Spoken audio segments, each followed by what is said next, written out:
Hello guys. तो आज हम एक न्यू वीडियो और एक न्यू ड्रग के साथ आए हैं और आज हम आर्सेनिक एल्बम करेंगे, जो कि बहुत ही ज़्यादा इंपॉर्टेंट ड्रग है। और अगर आपको याद होगा तो ये वाली जो ड्रग थी ना, वो बहुत सारी केसेस जब कोविड के टाइम जो अराइज हुआ था कोविड का, उसमें बहुत ज़्यादा दी गई थी। तो इसलिए ये ड्रग पढ़ना इंपॉर्टेंट भी हो जाता है। तो सबसे पहले मैं अभी तक जितनी भी ड्रग करवाई है वो हम करते थे कि हम कुछ इंपॉर्टेंट फीचर्स या कुछ पेक्यूलियर जो थिंग होते थे उस ड्रग से रिलेटेड, जो हमें याद, अगर हमें याद है तो एक तरीके से हमें पूरी ड्रग याद आ जाती थी। तो उस टाइप की चीज़ें पहले हम देखेंगे। तो मोस्ट इंपॉर्टेंट थिंग है, कुछ फीचर्स हम इसके देखेंगे बेसिकली। लेकिन उससे पहले इसको और क्या कहते हैं, तो आर्सेनिक एल्बम हमको पता होगा एक मिनरल किंगडम की ड्रग है। तो इसका दूसरा नाम है, इसको वाइट ऑक्साइड ऑफ आर्सेनिक भी कहते हैं, जिसका फॉर्मूला ये है AS2O3। ठीक है। अब इसके कुछ इंपॉर्टेंट फीचर्स, सबसे पहले जो आर्सेनिक एल्बम का जो पेशेंट होता है वो फिजिकली भी रेस्टलेसनेस होती है उसमें और मेंटल भी, और उसके साथ विथ रैपिड सिंकिंग ऑफ वाइटाफोर्स। इसका मतलब वो बहुत ईजिली फेंट हो जाता है, बहुत ईजिली वीकनेस हो जाती है उसके अंदर। तो वो फिजिकली भी होता है रेस्टलेस और मेंटली भी। मतलब ऐसा एलन में भी लाइंस लिखी गई है कि ना ऐसा उसको लगेगा नहीं कि वो वीक है, लेकिन जैसे ही वो उठेगा बेड से या जो भी अपने कुछ काम करने के लिए, तो वो बहुत ज़्यादा सरप्राइज हो जाएगा ये देख के कि मैं कितना ज़्यादा वीक हूँ। तो ऐसी लाइंस लिखी गई है। तो फर्स्ट पॉइंट तो ये है कि ये बोथ रेस्टलेस होता है और ये ट्रायोज ऑफ रेस्टलेसनेस में भी आता है। ठीक है। उसके बाद सेकंड पॉइंट है फियर ऑफ डेथ। तो इसको ना फियर ऑफ डेथ होता है। ऐसी और भी मेडिसिन है, जैसे ये हुआ, इसके अलावा एकोनाइट, इसके अलावा क्या कहते हैं जेलसीमियम, इन सारे ड्रग्स को फियर ऑफ डेथ होता है। तो इसको फियर ऑफ डेथ होता है इसलिए ना ये रात को इसका एग्रवेशन आप देखोगे इसमें, क्योंकि रात को ये अकेला पड़ जाता है। तो अकेले पड़ने के टाइम इसको डर लगता है कि और इवन इसको ऐसा भी डर लगता है कि मेडिसिन लेने का कोई फ़ायदा ही नहीं है, क्योंकि जो इसकी जो डिजीज़ है ना वो क्योरेबल ही नहीं है। तो इसको ऐसा फील होता है कि मेडिसिन मैं ना भी लूँगा ना तो चलेगा, क्योंकि इसको ऐसा लगता है कि भाई जो मेरे को डिजीज़ हो गई है वो क्योरेबल ही नहीं है, तो डिजीज़ लेने का कोई मेडिसिन लेने का कोई फ़ायदा ही नहीं है। ठीक है। इसके अलावा इसको ग्रेट थर्स्ट होती है, drink much but little eight a time. इसको बहुत ज़्यादा प्यास लगती है, लेकिन ये करता है थोड़ा थोड़ा करके ना, बहुत drink much but little eight a time. मतलब एक बार में थोड़ा पिएगा, लेकिन क्या कहते हैं, एक बार में बहुत ज़्यादा पिएगा लेकिन थोड़ी थोड़ी टाइम पे। Drink much but little eight a time. ठीक है। इसके बाद रिस्पायरेटरी सिस्टम के जो इसके भी जितने भी सिम्टम्स हम पढ़ेंगे वो बहुत इंपॉर्टेंट है। तो respiratory system is very important for this drug. इसके बाद गैस्ट्रिक रीअरेंजमेंट्स होती हैं इसको कोल्ड थिंग से। तो इसके एक तरीके से GIT के जो एग्रवेशन है वो भी बहुत ज़्यादा इंपॉर्टेंट है कि कैसे इसके GIT के जो सिम्टम्स वो बढ़ते हैं। ठीक है। इसके बाद सिक्स थिंग है, हमेशा हम कोई भी ड्रग को अगर हमें ख़त्म करना है तो उसकी मोडालिटीज़ हमें पता होनी चाहिए। तो इसकी मोडालिटीज़ आर वेरी इंपॉर्टेंट और थोड़ी सी पेक्यूलियर भी है। तो सबसे पहले इसको जो है ना एग्रवेशन होता है कोल्ड से, जैसे GIT में भी मैंने बताया कोल्ड थिंग से इसको डीअरेंजमेंट हो रहा है। इसके अलावा आफ्टर मिडनाइट में भी होता है, और इसको अच्छा कब लगता है, हीट से। ठीक है। और लेकिन एक चीज़ है कि इसका हीट जो है ना हेडेक में उल्टा काम करता है। अगर इसको हेडेक है उस टाइम इसको हीट वाली कोई चीज़ दे दो, इसके सर पे रख दो, तो इसको और एग्रवेट हो जाएगा। तो ये हीट जो है ना एक एक्सेप्शन है हेडेक के टाइम। हेडेक के टाइम में कोल्ड बाथिंग प्रेफर करता है। ठीक है। तो इसके बारे में हम और डिटेल में भी पढ़ेंगे। बस मैंने बताया कि अगर आपको पूरा ड्रग ठीक से रिवाइज करना है तो ये पॉइंट्स आपको याद होने ही चाहिए। ठीक है। अब हम इस इंसान पे आ जाते हैं जो एक आर्सेनिक एल्बम का एक सही पेशेंट है, मतलब सिर्फ और सिर्फ इसमें आर्सेनिक एल्बम के ही सिम्टम्स दिखेंगे, तो वो पेशेंट कैसा दिखेगा। ठीक है। सबसे पहले कॉन्स्टिट्यूशन। तो ये जो इंसान होता है वो depressing, melancholic, despairing, indifferent, anxious, fearful, irritable और सेंसिटिव टाइप का होता है।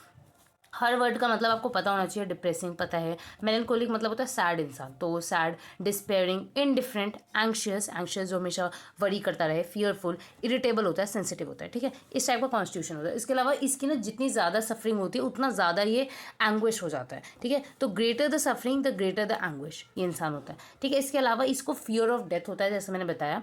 Think it's useless to take medicine because the disease is incurable. ठीक है। और ये चीज़ और एग्रेवेट हो जाती है व्हेन ही इज़ अलोन और गोइंग टू बेड। तो मिडनाइट के टाइम ये चीज़ एग्रेवेट हो जाती है। ठीक है। अब हम इसके ठीक है, इसके अलावा हम और चीज़ें देख लेते हैं। जैसे यहाँ पे आपको एक लाइन दिख रही होगी, great prostration with rapid sinking of vital force. ठीक है। तो ये लाइन इज़ वेरी वेरी, मतलब कहीं पे भी लाइन दिख जाए ना तो समझ जाना आर्सेनिक है या वो है। इसका मतलब ग्रेट वीकनेस होती है इस इंसान में, और ये बहुत जल्दी ना, मतलब इसका वाइटाफोर्स सिंक कर जाता है, मतलब बहुत जल्दी फेंट हो जाएगा अगर बहुत ज़्यादा थक गया, जैसे मैंने बताया। ठीक है। इसके अलावा मेंटली और फिजिकली बोथ रेस्टलेसनेस, ये वही बातें हैं जो हमने पढ़ी है, उसको मैं रिवाइज करवा रही हूँ।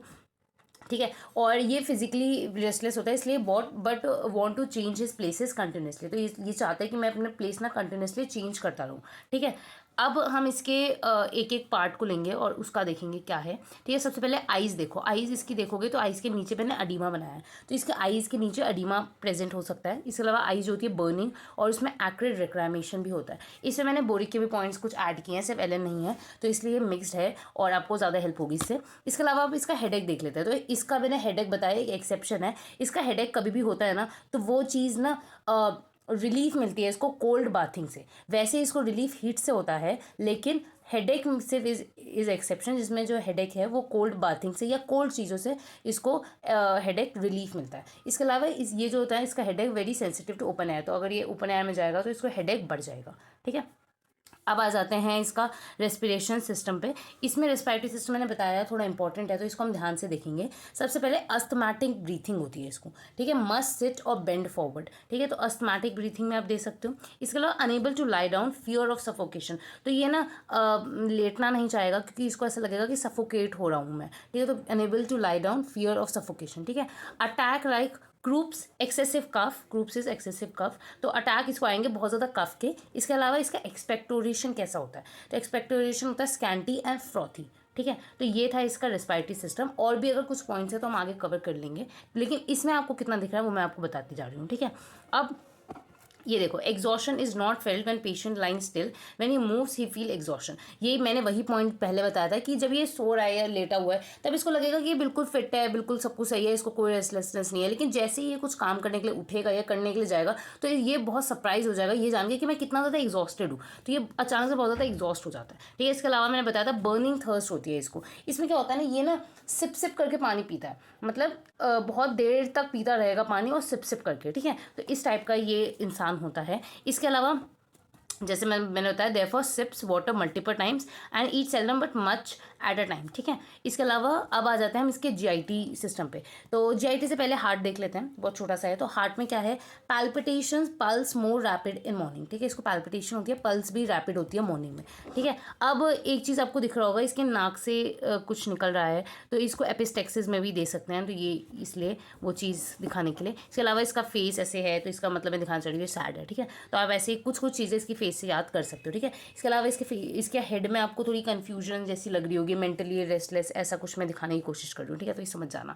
इसके बाद हम जहाँ थे गैस्ट्रिक रीअरेंजमेंट्स पे, तो उस पर आ जाते हैं, पर उससे पहले हमने आईज, नोज और ईयर्स के बारे में थोड़ा सा पढ़ा है, उसको और डिटेल में कर लेते हैं। तो वो मैंने यहाँ लिखा है मैंने। तो आइज़ में क्या होता है, बर्निंग इन आइज़ मैंने बताया, एक्रिड रिक्रामेशन होता है। इसके अलावा एडिमा होता है इसको आइज़ में, और इंटेंस फोटोफोबिया, इसको बहुत ज़्यादा फोटोफोबिया होता है, इंटेंस फोटोफोबिया होता है। ठीक है, इसके ठीक है, तो ये चीज़ हो गई इसके आइज़ के बारे में। अब आते हैं ईयर्स। ईयर्स में क्या होता है, थिन एक्सकॉरिशिएटिंग ऑफेंसिव ओटोरिया। ठीक है, तो ऐसा होता है इसके ईयर्स में। इसके अलावा नोज़ क्या है, नोज़ में होता है थिन वाटरी एक्रिड डिस्चार्ज। ठीक है, पतला सा वाटरी और एक्रिड डिस्चार्ज होगा। ठीक है, तो इसके आइज़ में भी एक्रिडिटी है, नोज़ में भी थोड़ी सी एक्रिडिटी है। और इसको क्या फील होगी, नोज़ फील स्टॉप्ड अप।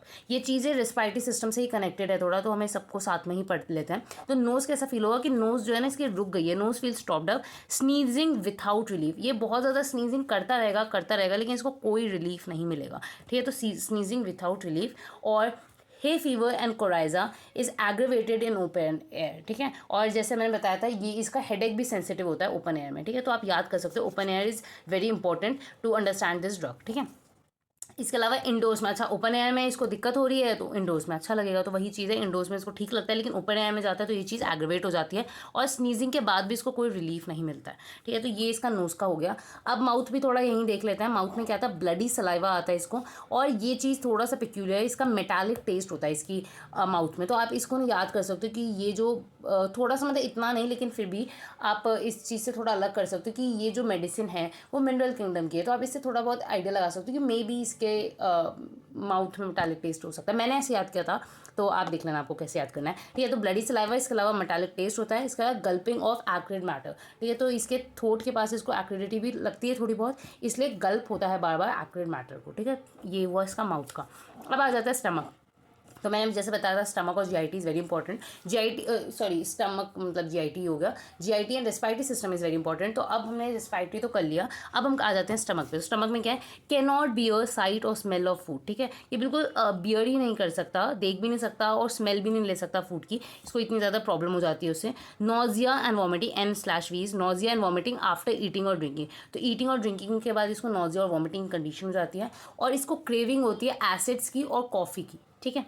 अब इसके नीचे क्या है, burning thirst without special desire to drink, ठीक है। इसको बर्निंग थर्स्ट होती है जैसे मैंने बताया, पर इसको कोई ऐसे स्पेशल डिज़ायर नहीं होती कि मुझे यही पीना है, ठीक है। तो without special desire to drink, the stomach does not seem to tolerate because it can not assimilate cold water, lies like a stone in a stomach, ठीक है। तो इसको ना ये ना कोई भी चीज़ ना एसिमुलेट नहीं कर पाता। ये चीज़ अगर आपको और दिन तक याद रखनी है तो आप ये देख सकते हो, मैंने यहाँ पे ना स्टमक बनाया, इसके नीचे इसके अंदर मैंने कुछ चीज़ें बनाई है, जैसे फ्रूट्स बनाए हैं, आइसक्रीम बनाया है, ये मैंने आइस क्यूब बनाया है, ये अल्कोहल बनाया। तो मैं ये दिखाना चाह रही हूँ कि इसको cold fruits, ice cream, ice water, सार बियर, अल्कोहलिक ड्रिंक, इन सब से इनकी रीअरेंजमेंट हो जाती है। तो ये ना एक तरीके से ये सारी चीज़ें ना इसका स्टमक बियर ही नहीं कर पाता, ठीक है। तो आप इसको ऐसे ही याद कर सकते हो, ठीक है। और ये हो गया।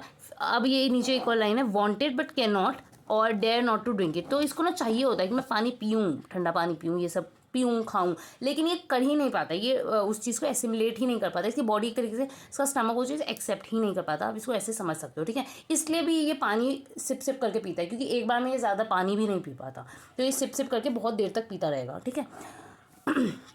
यहाँ तक हो गया। फिर अब वॉमिटिंग देख लेते हैं। तो vomiting of blood, bile, green mucus और brown black mixed with blood, ठीक है। तो वॉमिटिंग ब्लड की भी हो सकती है, बाइल की भी हो सकती है, ग्रीन म्यूकस की भी हो जाती है, और brown black mixed with blood, ठीक है। अब स्टूल पे आ जाते हैं।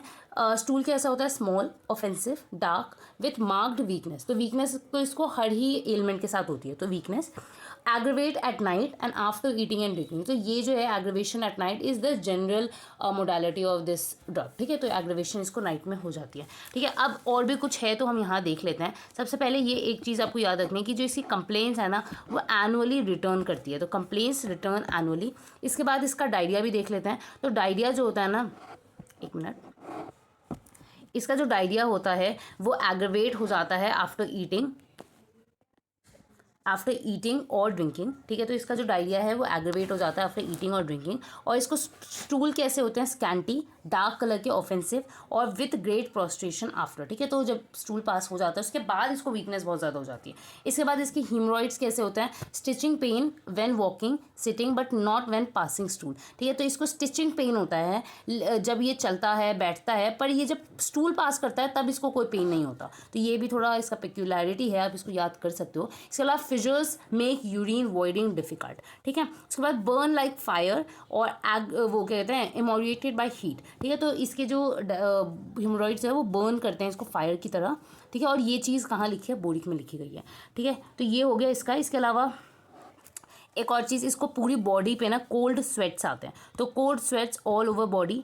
इसकी एक्सट्रीमिटीज़ कैसी है, ट्विचिंग, स्पैजम्स, वीकनेस तो हर जगह ही है, swelling of feet, sciatica, diabetic, gangrene, ठीक है। तो ये सब बोरिक में लिखा गया था, तो मैंने ये सब यहीं पे इंक्लूड कर दिया है। इसके अलावा अल्सर्स भी होते हैं इसको हील में, तो ये चीज़ है। अब अगर आपको एक तरीके से ना पूरे ड्रग का ओवरव्यू लेना है तो आप इसको ना एक लाइन से समझ सकते हो। तो एक लाइन है, prominent explanatory line for this drug which is a old patient having hot drink and wants to be moved with cadaverous odor and burning pains in body, ठीक है, but ameliorated with hot drinks, hot application. तो इस पूरी drug को भी याद कर सकते हो कि एक कोई ओल्ड पेशेंट है, यूजुअली ऐसे थोड़ा वीक लोगों में दी जाती है, ओल्ड पेशेंट्स में, हैविंग हॉट ड्रिंक, तो ये इसके डिज़ायर बता रहा है, and wants to be move, चाहता है कि मैं मूव करूँ लेकिन मूव नहीं कर पाता क्योंकि इतना रेस्टलेस होता है, विथ कैडेवरस ऑर्डर, इसकी जो स्वेट होती है उसमें ऑर्डर भी होता है बहुत ज़्यादा, and burning pains in body, और इसकी पूरी बॉडी में कहीं ना कहीं बर्निंग पेन्स हो रहे होते हैं, जैसे इसकी हिमोरॉइड्स में भी पेन होता है, ठीक है। तो ये सब। इसके अलावा बट पर वो चीज़ें इसको हॉट ड्रिंक से और हॉट एप्लीकेशन से अच्छा हो जाता है इसको, जैसे हमने इमोरिएशन में, अभी मैंने बताया नहीं लेकिन इमोरिएशन में बताया था आपको कि बताया था आई थिंक कि इसमें ना जो हीट से इसको जनरल मोडालिटी है, तो हीट से इसका जनरल इमोरिएशन है, तो आप समझ सकते हो कि इसलिए इसको हॉट ड्रिंक से हॉट एप्लीकेशन से अच्छा लग रहा है इस ओल्ड पेशेंट को, तो इससे आप पूरी ड्रग एक तरीके से समझ सकते हो, ठीक है। इसके अलावा इसको यूरिन कैसा होता है, स्कैंटी, बर्निंग और इनवॉल्यूंटरी, वापस बर्निंग चीज़ आ रही है यहाँ पे। स्किन कैसी होती है, dry rough scaly ulcer with offensive discharge, anasarca, skin pale, waxy, ये चीज़ याद कर लेना। स्किन जो होती है पेल होती है, वैक्सी होती है, अर्थ कलर्ड होती है, cold blue and wrinkled with cold cramming sweat, ये मैंने बताया कोल्ड स्वेट उसकी बॉडी में आता है, like parchment, white and pasty, ठीक है। तो ये चीज़, इसका स्किन भी थोड़ा सा पेक्यूलर है। अब एग्रीवेशन या मॉड्यूलेशन वैसे हमने कर लिया है, पर मैं एक बार ब्रीफ और कर देती हूँ। एग्रीवेशन इसको मिडनाइट में होता है, यूजुअली 1 से 2 बजे तक, और एग्रीवेशन इसको स्मेलिंग या ईटिंग से भी हो जाता है। मतलब साइट, मैंने बताया था साइट और स्मेल, या स्मेल वो कहते हैं स्मेल ऑफ फूड से भी इस सबको दिक्कत हो जाती है। इसके अलावा एग्रीवेशन को कोल्ड ड्रिंक्स या फूड से भी हो सकता है, जो आप यहाँ पे देख के इस चीज़ को देख के याद कर सकते हो। इसके अलावा ठीक है, इसके अलावा क्या है, इमोरिएशन कैसा होता है, बर्निंग पेन, नहीं इमोरिएशन ये रहा, इमोरिएशन होता है इसको कि हीट चीज़ों से, मतलब in general heat is the amelioration part for this drug, ठीक है। इसके अलावा कुछ और मैंने कहीं कहीं कुछ चीज़ें बनाई हैं, जैसे यहाँ स्प्लीन बनाया छोटा सा, तो इस इंसान में स्प्लीनोमीगली भी हो सकती है, स्प्लीन एनलार्ज, या लिवर के अंदर भी थोड़ा सा आपको हाइपरट्रॉफी दिख सकती है, तो लिवर भी एनलार्ज हो सकता है, तो ये भी हो सकता है इसके अंदर, ठीक है। तो ये था जनरल इस ड्रग के बारे में, और ये ड्रग के मैंने मोस्ट ऑफ द कैरेक्टर्स यहाँ पे एलन और बोरिक से कवर कर दिए हैं, लाइक पूरी ड्रग ही मैंने बता दी है। इसके अलावा भी अगर आपको कोई भी इसमें दिक्कत हो तो बताना। आई थिंक एक चीज़ रह गया है, वो है फीवर। तो एक चीज़ था, मैं फीवर शायद मैंने कहीं लिखा नहीं है, तो मैं बता देती हूँ। इसको फीवर कैसा होता है, इसको फीवर के टाइम में ना कोल्ड स्वेट्स आते हैं, मतलब इसका बॉडी का पूरा जो टेम्परेचर होगा बहुत ज़्यादा हाई होगा, उसके साथ कोल्ड स्वेट्स आएंगे इसको। और इसकी बॉडी ना फीवर में कब आती है, जनरली अराउंड 3 AM, तो ये इसका था, ये भी बॉडी में लिखा गया है। तो ये जो है ना, और मेनली ये फीवर जैसे टाइफाइड फीवर होता है इन सब में, तो ये हमेशा टाइफाइड फीवर में रस्टॉक्स के बाद प्रिस्क्राइब की गई है, ऐसा देखा गया ऑफन, तो often prescribe after rhus tox and typhoid. तो बस ये था जनरल मोडालिटीज़ और general introduction of this drug, और जो चीज़ हमें पता होनी चाहिए इस ड्रग के बारे में। तो अभी यहीं वीडियो ख़त्म करते हैं, और अगर आपको कोई और ड्रग पढ़नी है तो मुझे कमेंट्स में बताओ, और बस अगर आपको इस वीडियो से फ़ायदा हुआ है तो लाइक कर देना। बस जाती हूँ मैं, ठीक है, बाय।